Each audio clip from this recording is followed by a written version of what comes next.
Just like Google Images was invented to see JLo in her green dress, I believe YouTube was invented so I could rewatch the Bone Dance over and over again. Oh, it's mouse ears. Yeah, it's mouse ears. Oh. There you go. Hey, I'm Hilary Duff from Lizzie McGuire, and you're watching Disney Channel. Everybody makes mistakes. Hi guys, welcome back to my channel, or welcome if you're new. My name is Ali, and today we're discussing every iconic Disney Channel show from the 2000s. So last time we ranked every single Disney Channel original movie, and I got a lot of requests naturally to do the show, so here we are today. And I'm feeling so much pressure, not from anyone else, but just because these shows meant so much to me growing up, still do, honestly, and I just really want to do them justice. So today's video might be a long one. If you're new here, this is a series we do on my channel where we discuss pop culture things. We have done music and movies. Today we're doing the TV shows, so we'll have to add musicals one day. Wow, I'm really coming from my EGOT. If you see this rainbow light reflecting on me in this video, that's just the sticker on my window, but I feel like it kind of fits the Disney vibe perfectly. I wanted to go all out and do a little something extra today with my look to really fit the vibe. Ideally, I would be wearing like 2 tank tops and a long sleeve underneath, because I feel like on Disney, it's all about the layering, and if you're not wearing at least 2 tank tops at any time, you're underdressed. But I feel like this is kind of a vibe too. So before we get into it, make sure you are subscribed down below, and if you like videos like this and want me to do more rankings, give this video a massive thumbs up. I love making these and I already can't wait to read the comments.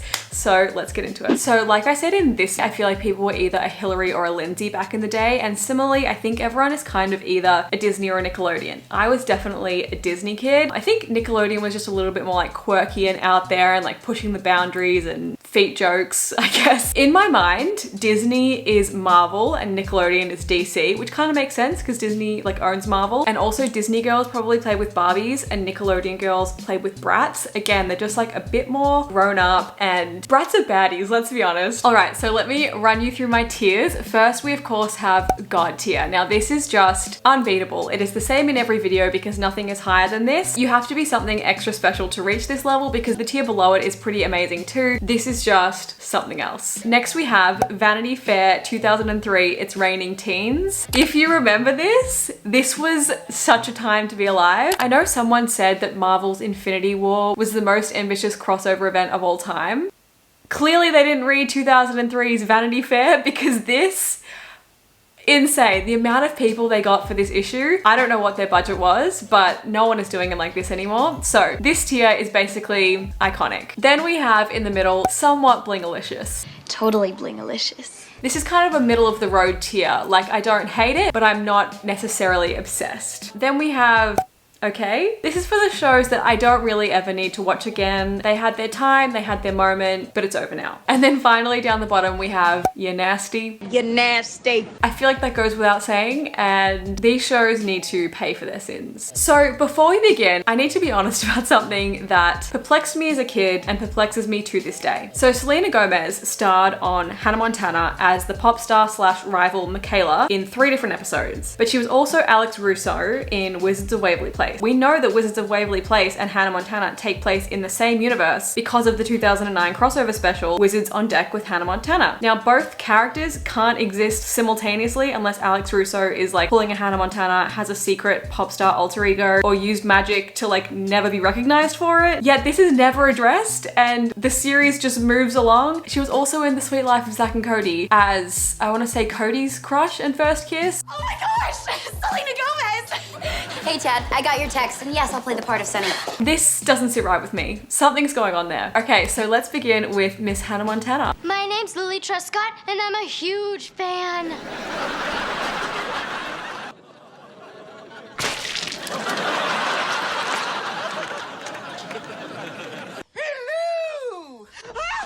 I am just forever grateful for the show that gave us Miss Destiny Hope Cyrus. Miley truly was born to be a star. I mean, she had Billy Ray Cyrus as her dad and Dolly Parton as her godmother. She was always destined for greatness. Who said you can't be 10 feet tall? I don't think anyone could have guessed just how talented she is. I think she has the best voice on this list, maybe out of all of the Disney girls.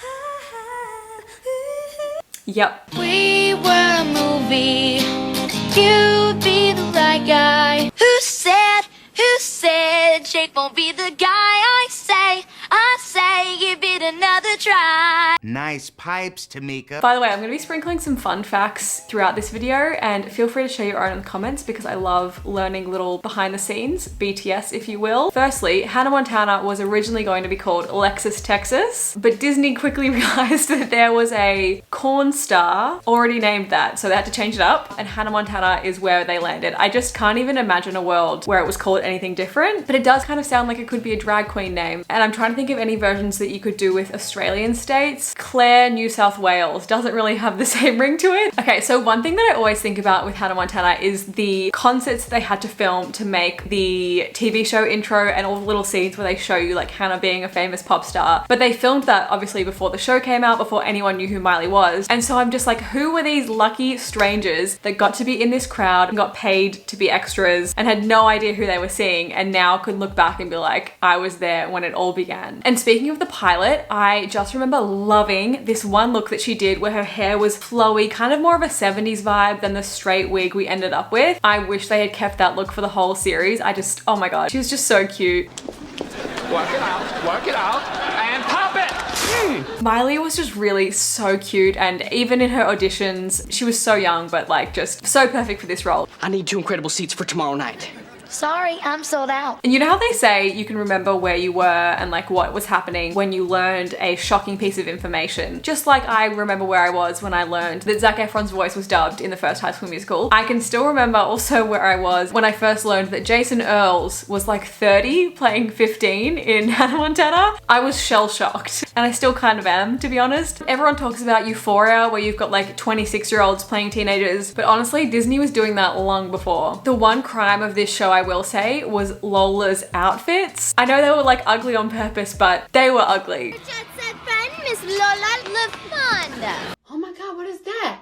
Lola LaFonda. What is that? Compared to the outfits Hannah got to wear, if I was Lily, I would not be happy with that. Be honest, how much money would you give to have Hannah's closet? Like Miley's closet, but the Hannah closet. I still want that. Also, JoJo, as in JoJo, was offered this part and she turned it down because she wanted to focus on music, but that is like an alternate reality that I kind of would love to see. And you know what else is kind of confusing in terms of continuity? Robbie Ray Stewart was Miley's dad. Just hoping I could get an autograph on this vintage Robbie Ray album I happily overpaid for because it's more than just music. It's a piece of American history. But also Hannah's dad. You're Robbie Ray. He writes all the songs. I know. Well, you know what would be a great idea if you wrote a song for us? Hate to disappoint you boys, but he only writes songs. I'd love to. Songwriting daddy say what? Duck and cover daddy. It's the return of the Jonai. Mo Camaro and my track. Guy sounds just like the singer my mom used to listen to. Oh, you're talking about Robbie Ray. Yeah, that's the guy. He had a couple of top 10 songs. Actually, 3 number 1s, 2 top 5s. Music video of the year, but who's counting? I feel like I didn't explain this very well, but basically throughout the show, it is very common knowledge, obviously, that Robbie Ray Stewart is Miley Stewart's dad, but it is also referenced multiple times in the show that Robbie Ray is Hannah Montana's dad. So how did the entire world not figure out that either Miley and Hannah were twins or the same exact person? It doesn't make any sense. I would have loved to have seen a prequel where they show how they came up with the Hannah secret because it is so smart, especially because she was so young, but just protecting her identity and like privacy. Unfortunately, I don't have like a secret identity that I can use to protect my own privacy and whatnot, but I think I know what could work. Today's video sponsor is none other than Atlas VPN. As I'm sure you're all aware, a VPN is a virtual private network that just keeps you safe when you are surfing the web. As someone that travels a lot and also likes to work in like cafes and stuff, it just keeps me from getting my identity stolen. Honestly, I mostly use it just to switch my geographical location. That way I can watch everything on Netflix, Amazon Prime, and especially Disney Plus all around the world. The other day, I actually used it to book some international flights. I will reveal more about that soon, but it was awesome because there were not only more options, but also cheaper options when I searched from that country's actual location. So thank you, Atlas. So Atlas actually has the most affordable deal in the VPN market. Right now, Atlas is running a huge discount. That means you can get a 3-year subscription for just $1.99 per month. And with that one subscription, subscription, you can apply it to all of your devices and have them all covered. Make sure you guys check out that link in my bio and grab the deal before it expires. Thanks again, Atlas VPN. Love your work. And I love in the movie when she reveals, you know, she takes off the Hannah wig and she reveals that she's Miley. And just the entirety of Crowley Corners decides to keep her secret. Like, if that happened today in the social media age with camera phones, that reveal would be viral on Twitter within seconds. So you've got to hand it to the people of Crowley Corners, just like the people of that train that Spider-Man was on that time. Some people really can keep a secret. Did anyone else see the alternate ending for the show? Because it definitely messed with my head as well as a kid in terms of like blurring the lines between like Miley Cyrus and Miley Stewart and Billy Ray and Robbie Ray. I'll put it in here. I'm a rockin' rock star, yes I are. Miley Cyrus is a rockin' rock star. Miley Cyrus, why are you still up? You know it's past your bedtime. And you've got school in the morning. Wait a minute. Who are you? But I will say, the finale, that made me cry like an absolute baby. I'm Miley. I'm your new roommate. Really? Yeah. I only get one chance to go to college with my best friend. I love you so much. I know. Wherever I go. Also, I would kind of love to rank every single Hannah Montana song because I have a lot of thoughts. So if you would ever like to see that, give this video a thumbs up to let me know. I think that would be really fun. All right, so it will be no surprise that Hannah Montana is going straight to God tier. Next up, we have Jonas. Now, I was and still am a Jonas Brothers stan, all right? This is from the 2007 World Tour, and I bought that with my Team Jonas membership. So I feel qualified to assess and also critique this show. Just how siblings say, you can't bully my brother and sister, only I can. You could only tear down the Jonas Brothers if you know every single word to Big Rob's part in Burning Up. This show to me is the reason that Nick broke up the band. It obviously only exists because Disney as a company love to sort of churn out as many different projects with all of their different stars as possible. Like if you're with the Disney company, you get a show and a movie and a recording contract and all that stuff. But like this show just did not need to be made, I'll be honest. It just had this weird kind of kiddie tone. Kevin's adopted this whole kung fu thing to try and psych me out. You can blame me for that. I let him watch too many kung fu movies when he had the chicken pox. If I do not beat you, my evil twin brother will once he wakes up from his coma. You're so funny. I don't know, maybe I wasn't the target demographic, but like I was a Jonas Brothers stan, so. Oh yeah, originally it stood for Junior Operatives Networking as Spies. So it was meant to be about these like young detective kids, and they scrapped that idea but then just kept the name. So I guess there was still a band. I don't know, it was just like not that great. And in the documentary the Jonas Brothers made, Nick said the second season was a mistake, like Jonas LA was a mistake. I think the first season was the mistake. The second season I'll get to in a second. This show also gave us Bridget Mendler, queen of this channel. Shout out to her, but I also did kind of hate her for the same reason I hated Chloe Bridges in Camp Rock 2. If you saw this video, you know, but so sorry, Bridget. So Jonas is going in okay, but let's talk about Jonas LA. New developments, new relationships, and most of all, the songs. This soundtrack, I don't think it has a single skip, but in particular, I want to shout out your biggest fan. If you saw my video ranking all the decoms, I spoke about how I was very much a Nick girl and have since seen the light of day. I'm fully on the Joe train now, but this song kind of makes me slip back a little bit.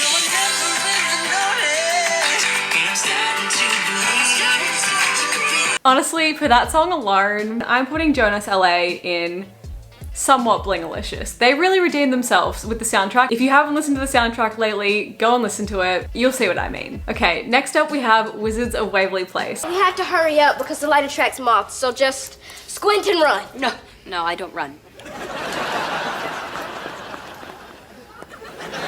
She's an icon, she's a legend, and she is the moment. Another fun fact, Joe Jonas actually auditioned for the role of Justin, but obviously didn't get it. But again, what a weird world that would have been. I honestly absolutely loved Wizards. I feel like Alex Russo was able to be the kind of character that often only boys get. She was great representation for lazy girls. She was also really good representation for like Hispanic families, with her family being part Spanish. I really clearly remember that episode where her mom, I want to say Teresa, is trying to teach her Spanish. ¿Cómo se dice?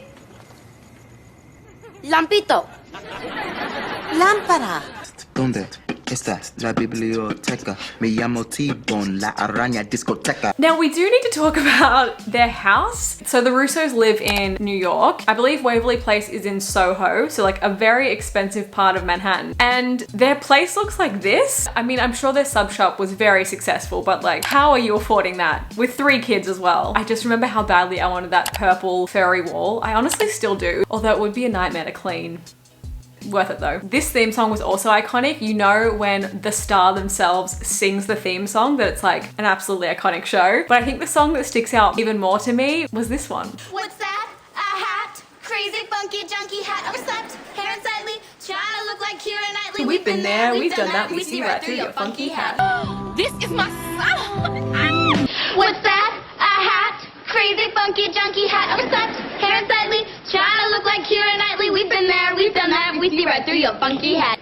A cowboy hat. You know how MySpace used to let you put like a song on your profile that played when people visited it? If I could do that now for my Instagram, I think I would make it the Crazy Funky Junky Hat song. Now, when the Met Gala theme was camp, this is what I was expecting. This is what I deserved to see, honestly. I'm not gonna make a third Carly Class reference on my channel, but honestly, I don't know why everyone wasn't pulling out like Harper looks. This show also just had some amazing guest stars. We had Miss Bridget Mendler, of course. We had, what's that guy's name? You know who I'm thinking of. He was in Pretty Little Liars. I want to say Grant Gustin, but that's not him. You're probably all screaming it. I can never remember if he's British or American. He had a British accent in this show, but I feel like an American one on Pretty Little Liars. Anyway, he was in it as a werewolf. And we also had Shakira as Alex's uncle. Spend the weekend sewing the pieces back on, not the homecoming kind.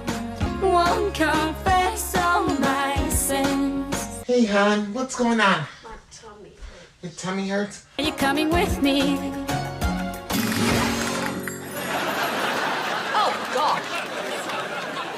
I am so random. I can't believe I just did that.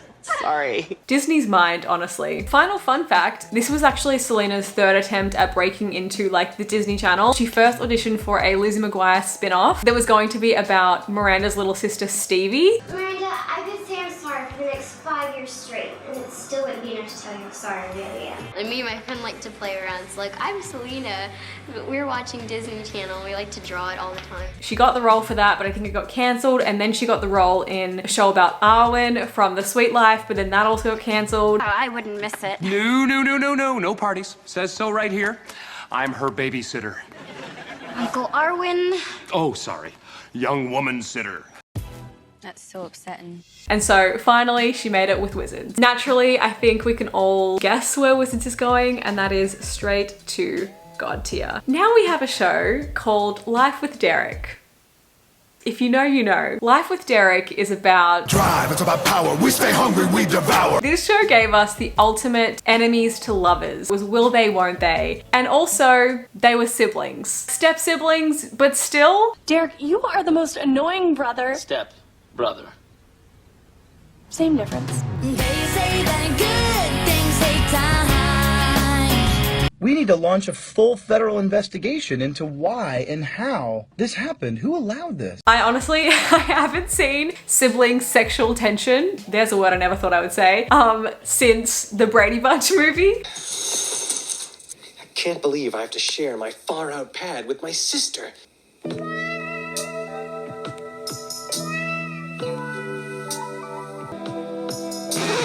One, two, 3, 4, 4, 4.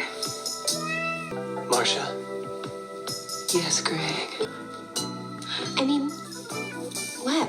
Right to jail, right away. I went to find this earlier this morning to try and get like a clip to put in here, and it's not even on Disney Plus like the rest of these shows, so I know Disney knows what they've done.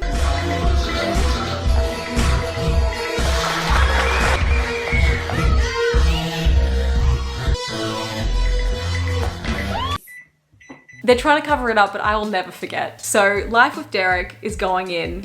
You're nasty. Now we have Miss Lizzie McGuire. If ever there was an it girl, or even like that girl before that girl was a thing, it's Lizzie McGuire. If you just know you're that girl, yeah, you just have no choice but to be that girl. Material girl. I want Chanel 9 boots, Saudi steady jocking because they know I'm the truth.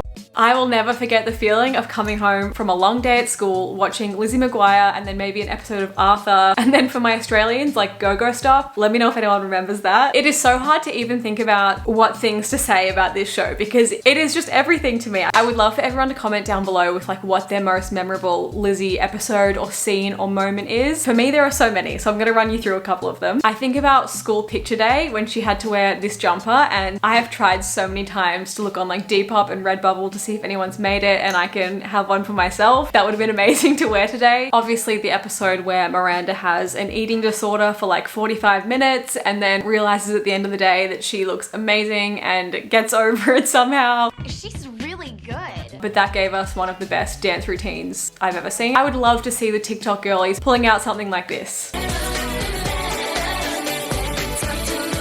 That editing, oh my god. I think a true turning point in my life and probably society as a whole was when Lizzie got her first bra. I want a bra, okay? A bra! A bra, we want a bra! I want a bra! It was a cultural reset. Not to mention the fact that she got to kiss Frankie Muniz and Aaron Carter on this show, as well as that disgusting little rat Ronnie that broke up with her. What a flop. To this day, I still want those Style Shack jeans, but also I think I prefer the bargain basement like hip huggers that Joe McGuire found. I even used to have this phone case on my phone because I just thought it was like the most Lizzie McGuire thing I've ever seen. And I am nothing if not a modern day wannabe Lizzie McGuire. Tell me you wouldn't find her at the Digital Bean texting on this today. Love it. It also blows my mind that they were in middle school, like not even high school. I just did not look like that when I was like 12. I cannot believe I forgot to mention this. I am wearing a Lizzie McGuire makeup palette today. It is the ColourPop What Dreams Are Made Of palette. This is what it looks like. So beautiful. I have on Digital Bean and Outfit Repeater, as well as Sing To Me Paolo glitter. I'll leave a link for that below, but I'm obsessed. I'm not good at putting on makeup, but like, aren't these colors so cute?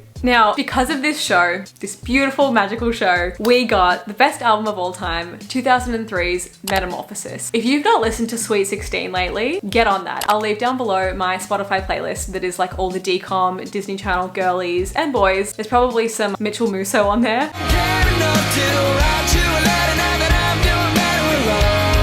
Hilary just was the blueprint, honestly. Everyone that followed in her footsteps, like Miley, Selena, even Bridget Mendler, Dove Cameron, and Sabrina Carpenter, they all have Hilary to thank for their careers because she paved the way. Also, every other show on this list has some like massive twist or, you know, kind of secret or supernatural theme. There are wizards and vampires and pop stars and sidekicks that see the future, but Lizzie was just a real down-to-earth girl. Like the rest of us, and I think that's what made it so relatable and iconic. I also cry thinking about this scene. Dear Lizzie, you rock. Don't ever change. And only, I really mean it. Oh my gosh.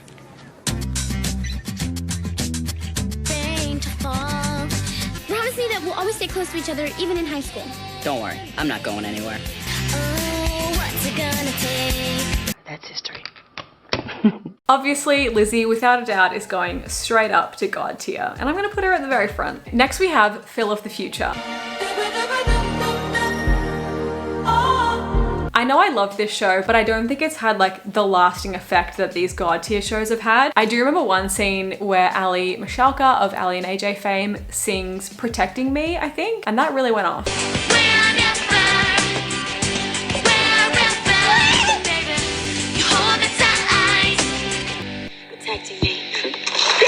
It's so amazing, and I would play it again and again and again and again. I have to laugh. I loved Pim. She definitely had a lot of Melina from Lizzie McGuire energy, kind of tomboy troublemaker vibes, which I was all about in the 2000s. Also, I'm such a fan of the slow burn, and I think this is something that they really perfected in Phil of the Future, because when Keely and Phil finally kissed, wow, I get butterflies just thinking about it. I didn't want to leave without saying goodbye for real. Then, good.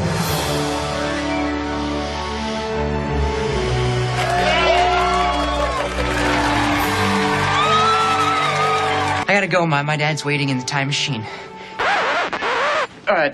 time machine ride at the amusement park.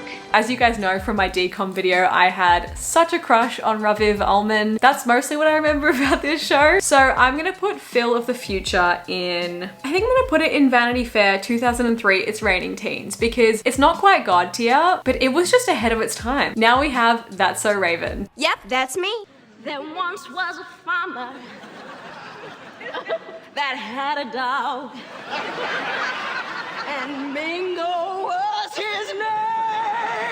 So historically, the Disney Channel had a rule where any show they made would only get 65 episodes. I'm not really sure why this was, but typically they all got only 3 seasons. If you think about Lizzie McGuire, somehow it only got 2 seasons, which just like blows my mind because it felt like more at the time and it definitely deserved more. But That's So Raven broke this pattern and it was so successful that it ended up getting over 100 episodes, which I think just shows you like how iconic and what a revolutionary show it was for Disney Channel. And that's the truth. If you think about the topics they covered, we had episodes about racism. The truth is, I don't hire black people. No ma'am. No ma'am. And body image. Because in case you haven't noticed, people come in all shapes and sizes and they're all beautiful. Put that in your magazine.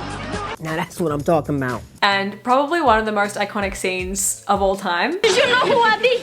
Did you listen to music? Do you watch TV? Do you carry a lunchbox? Talented, brilliant, incredible, amazing. 2 fun facts for you about this show. Originally, it was called Absolutely Psychic, which like would have been fine, but imagine not having That's So Raven in the zeitgeist today. And secondly, Raven, when she was in LA filming the show, her roommate was Miss Lindsay Lohan. Oh my God, they were roommates. I only recently learned that her name is pronounced Lohan and not Lohan, and at first it felt wrong, but then I realized that my name also has an H in it and is not pronounced like that. Like it looks like Sheehan, but it's pronounced Sheehan, and it all made sense. Speaking of Lindsay, it's also kind of crazy to me that she never got her own Disney show. Same with Brenda Song. Like we'll get to Brenda in Sweet Life, but where was Lindsay's show? So a fun fact to know about me is that I love a backdoor pilot. A backdoor pilot, if you don't know, is like an episode of a show where they kind of subtly test a different concept to see if fans like it, and then we'll make it into its own spin-off. So for example, we have like Grey's Anatomy. There was an episode where Addison went to California and then that ended up becoming Private Practice. Similarly, I think Gilmore Girls had one where Jess went to California. That was going to be a spin-off, but it wasn't successful. So That's So Raven had one where Cory got a job on a show and this was his line that he had to say.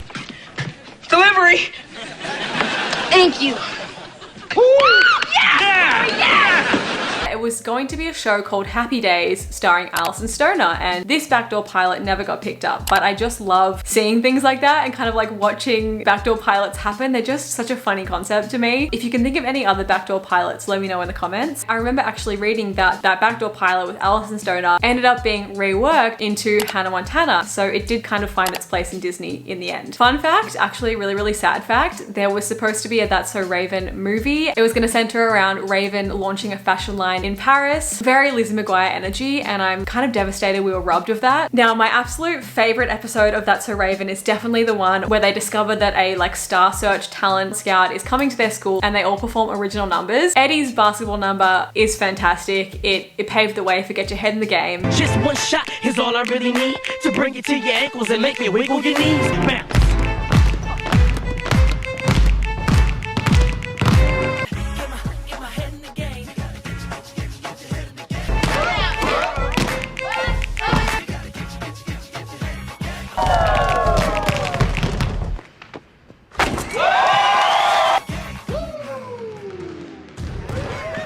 It's the same. But more importantly, Chelsea's number, Alone in the Hallways, was serving Sutton Foster realness. Where was her Grammy? All alone in the hallways as always.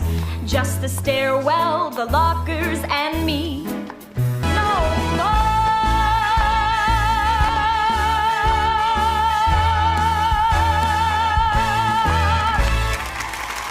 I think that's one of the greatest songs of our time. I just think that the way she sings that song, it just takes me to another place. And I really just don't think anyone else could have embodied this part as much as Raven did. Like, the show was built around her character and her comedic timing in the same way that I think most Amanda Bynes projects were. Like, it's all about that character performance, and she just killed it. Miss Raven is obviously going straight up to God tier. Subsequently, we now need to talk about Cory in the House. Honestly, the theme song kind of slaps. Cory, Cory, Cory in house. This had Jason Dolley in it, who, as we know, I had a crush on at the time because he had the swoopy hair and that's all it took. But other than that, I don't know if it's that memorable. This show really could not exist in like a post 2016 world. Can you just imagine that? It's not like bad, but compared to the others on this list, it's not amazing. So I'm gonna put it in okay. So next we have Even Stevens, which was one of the earliest DComs. I feel like it was around like the 2000s, and most of them on this list are sort of 2000 to 2010. After that, we sort of get into like Dog with a Blog territory, which is just not really my thing. But Even Stevens definitely sort of began this whole golden era of Disney shows. It wasn't one of my favorites, I think just because the lead was a guy and like I gravitated more towards the girly shows, as you can see with my God tier. I do have to acknowledge my love for Beans, especially because he was in the best movie of all time, Cheaper by the Dozen. And it also had Christy Carlson Romano, who, if you haven't watched her YouTube channel, I definitely recommend it. It's a blast from the past. We went to the moon in 1969, not 1968, but the year after. So I'm gonna put Even Stevens in somewhat blingalicious. I can acknowledge the impact that it had, but it's just not like my personal favorite. Then we have the one and only Kim Possible. I don't know if this was the case in America, but if you were in Australia between like, I don't even know, like 2007 to 2009, every single girl had this as her text tone. I kind of want to bring that back. So fun fact here, Annalise van der Pol was actually offered the role of Kim Possible, like to voice her, and she turned it down to play Chelsea in That's So Raven. Thank God she did, because I feel like both girls were perfect for the roles they ended up with. Annalise was also in Bratz. Wow, what a queen. If there is one thing that sticks out to me from this show, it is Shigo. Please let me know if she was anyone else's like sexual awakening. This is a safe space. We can admit that we had crushes on animated characters. Some of them were not even human. I'm gonna put Kim Possible in Vanity Fair 2003, It's Raining Teens. It's not quite God tier, it doesn't belong with those other four at the top, but it's up there. And then we have another animated classic, The Proud Family. Turn that back on, I was watching that. You and me will always be tight, family every single day and night. If you have Destiny's Child singing your theme song, you've obviously done something right. I loved this show so much, and I remember loving the Weird Sisters and like how they were drawn different. They were all blue, and this was just so cool. It was also cool to see stories revolve fully around like a black family and their stories. I'm sure this was sort of one of the only ones at the time. Did we ever get to see Magic Johnson's face? Look, The Proud Family for me is going in Vanity Fair 2003, It's Raining Teens. Then we have Sonny with a Chance. This show had big Nickelodeon energy to me. What? No ketchup? Ketchup! I just feel like it was kind of like wacky and zany and so random, you could say. And it felt kind of more like physical comedy, which I feel like was a bit more Nickelodeon's style. But Demi Lovato seemed to play these kind of over-the-top, wacky characters. Hi, Tony! I just wanted to say I am such a huge fan, and honestly, you've been a role model to me and my friends back in Wisconsin, and you know, we kind of feel like you're one of us. Hi, I'm Sonny. I'm a hugger. I didn't really resonate with as much as I resonated with like a Hilary Duff, insecure, more shy character, and that's just on me. I just found Sonny Monroe a bit crazy. Don't get me wrong, the Sonny and Chad, enemies to lovers, fake dating, I was all about that storyline, and I ate that up. We're on a fake date. We have to make it look believable. Oh, you should probably put your head on my shoulder. This is nice. In theory. Yeah, we make a good couple. Hypothetically. I live for this shit. But it just like wasn't a favorite, wasn't a standout for me. So I'm gonna put it in somewhat blingalicious, which is fitting. Hold up. Wait a minute. We've got mistletoe and firelight, cold December night. Something ain't right. Mistletoe and firelight, cold December night. I feel a little bit cheated here. I feel sad. And then we have So Random. To me, So Random wanted what All That from Nickelodeon had, kind of like a SNL for kids. It just wasn't my thing either. I'm gonna put it in okay. Then we have The Sweet Life of Zack and Cody. How do you lose a woman? You forget to cherish her. Good one. I think The Sweet Life has given us so many of the most like iconic and quotable Disney scenes. It's time to strip and make the bed. Okay, that's what poor people do. Whoa there, big girl! I meant strip the sheets off the bed and put on new ones. Oh. What's so funny? Ah! Oh no! The box said it would be a Honey Missed Auburn. Well, honey, you missed Auburn big time. Ha ha ha. Classic comedy. Are you familiar with the gear shift? You mean the Prindle? The what? The Prindle. Are you referring to the shift lever that says PRNDL? I meant a child's Mosby. I know how to spell Prindle. The letters stand for park, reverse, neutral, drive, and loud. You're making me nervous with all this technical talk. Oh, I'm sorry. Why don't we just relax? We'll turn on the radio. Would you like am or film? The Prindle scene alone changed my life. I don't know if everyone knows this. I kind of feel like most people do, but I mentioned this on TikTok recently and like hundreds of people were surprised. So let me know in the comments if you didn't know this, but London Tipton is based on Paris Hilton. The Tipton Hotel is based on the Hilton franchise, and Hotel London is of course a play on Paris. Let me know if anyone didn't realize that, but yeah, two iconic heiresses. Also, Brenda Song and Ashley Tisdale, I'm pretty sure auditioned for each other's parts, but then ended up switching obviously, and I think it's amazing that Disney kind of took those two stereotypes and like switched them. I mean, London Tipton is just an icon. Does anyone remember those two British twins that were on the show and they were like spotted in the crowd from watching the show and then were cast in it? Their power, honestly. Imagine being like that cute that Disney's like, come here, like, do you want to be on the show? But then they were in Legally Blondes, and that was kind of unforgivable. There were so many iconic episodes and guest stars, but I think to me, the most impactful was by far Jesse McCartney starring as himself. I don't want another pretty face. I don't want just anyone to hold. I'm glad he's single, because I'm gonna climb that like a tree. And then obviously Zac Efron, and this was filmed I think around the same time as High School Musical, so it was very much Disney like getting their players in all different projects across the board. So what's your favorite class? Upper. What do you want to do with politics? Oh, well, mayor, governor, senator, president, and then talk show host. Maybe I could be vice talk show host.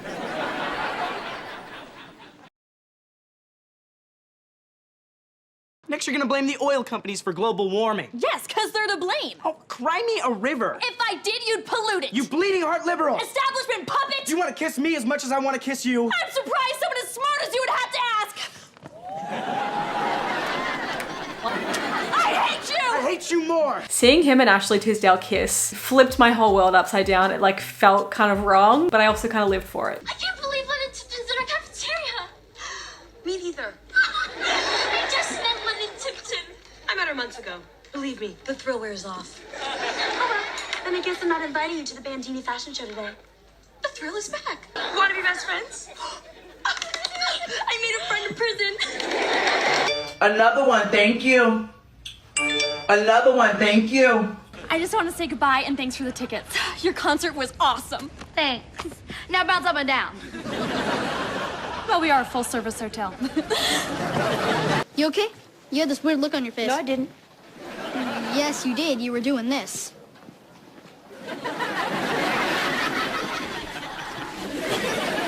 I have never made that face before in my life. I appreciate the Marvel movies and like I enjoyed Infinity War, but Disney Channel literally invented crossovers with That's So Sweet Life of Hannah Montana and Wizards on Deck with Hannah Montana, and also that Wish Gone Amiss episode. Sorry. Also, fun fact, did everyone know that London's dog was voiced by none other than Emma Stone? Funny and cute. Why haven't we met before, darling? Something else that really stands out to me about this time was the Dan and Danimals Sweet Life sweepstakes. I'm not even American, but I remember seeing that everywhere. I also thought it was great that they tackled sort of body image from two different perspectives. We had Maddie thinking she was too skinny and London thinking she was too big, and just sort of how girls always face comparison and like feel like we're not good enough. And then they sort of had Carrie there as a mother figure, and I just love that episode. You don't think I'm too skinny, do you? No! And my butt's not too big, is it? Absolutely not. I think I'm gonna go for a little 10-mile jog. I think I'm going to get a double cheeseburger with fries and a shake.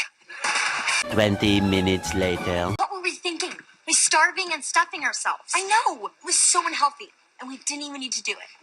We should just be happy with the way we look. Wow, that was so powerful. I only have girls really in the God tier at the moment, but I think Sweet Life might have to go up and join them. Honestly, just for the Prindle alone, yeah, it's going there. That show had all of us wishing we lived in a hotel, and I kind of still do. Finally, we have the Sweet Life on deck. I'll be the big sister you've never had. Actually, I have 6 big sisters and 3 little ones. Wow, your mom needs a hobby. This show was cute and fun, but it didn't have Maddie or Esteban or Carrie, so we kind of lost some main players there. We had the addition of Disney superstar Debbie Ryan,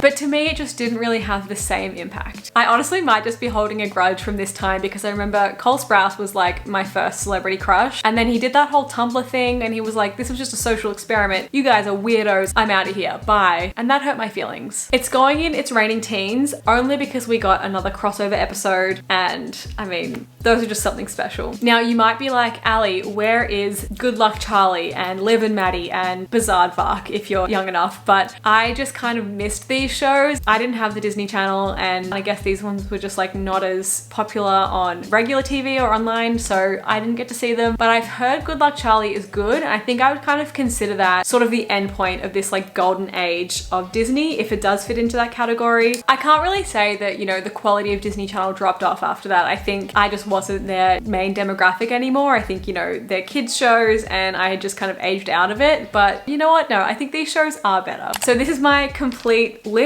I'm pretty happy with that. Feel free to let me know if there are any shows that maybe I didn't see that you think belong on there, and make sure you let me know which tiers you would put them in. My friends and I are going to a club night soon that's like Disney Channel themed. So it's gonna be like Miley and Hilary and Jonas Brothers, and we're dressing up in the Disney Channel Games uniform. And I'm so excited. I think 13-year-old me would be so proud. If you want to see the photos and videos from that, I'll leave my Instagram down below. But besides that, I think I am done. Let me know in the comments down below what you think are like the most iconic, memorable lines and scenes from these shows. I just think the Disney Channel has like such a strong place in all of our hearts, especially 90s kids. So yeah, I can't wait to read your comments. I'm gonna go listen to some Hilary Duff, and I'll see you next time. Bye.